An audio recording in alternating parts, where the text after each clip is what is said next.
सही दोनों कान दिखत है,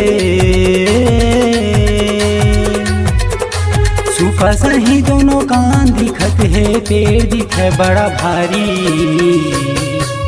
गौरी के लाला भोले के दुलारा,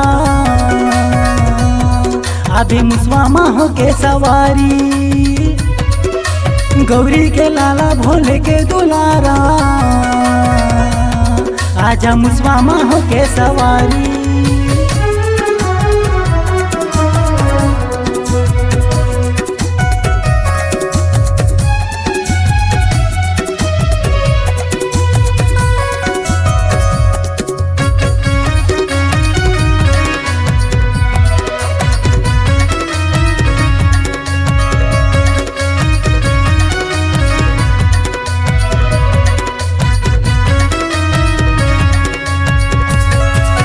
भादो कुंवार के महीना का प्रभु घरों घर बैठावत है, घरों घर बैठावत है। लड्डू पेड़ा के तोला का प्रभु सभी जन भोग लगावत है, लड्डू पेड़ा के तोला का प्रभु सभी जन भोग लगावत है। भादो कुंवार के महीना का प्रभु घरों घर बैठावत है, घरों घर बैठावत है। लड्डू पेड़ा के तोला का प्रभु सभी जन भोग लगावत, लड्डू पेड़ा के तोला का प्रभु सभी जन भोग लगावत। फिर सही दोनों दांत दिखत है, फिर सही दोनों दांत दिखत है, सोड़ दिखे बड़ा भारी। गौरी के लाला भोले के दुलारा, आजा मुसवा माहो के सवारी। गौरी के लाला भोले के दुलारा, आजा मुसवा माहो के सवारी।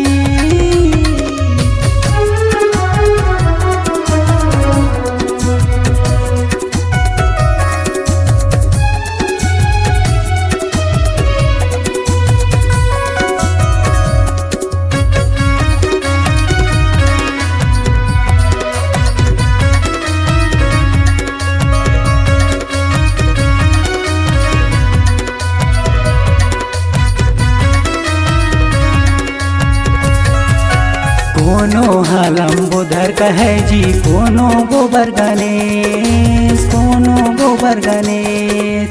कोनो मंगल मूर्ति कहे जी मनपुरथीरी गणेश, कोनो मंगल मूर्ति कहे जी मनपुरथीरी गणेश।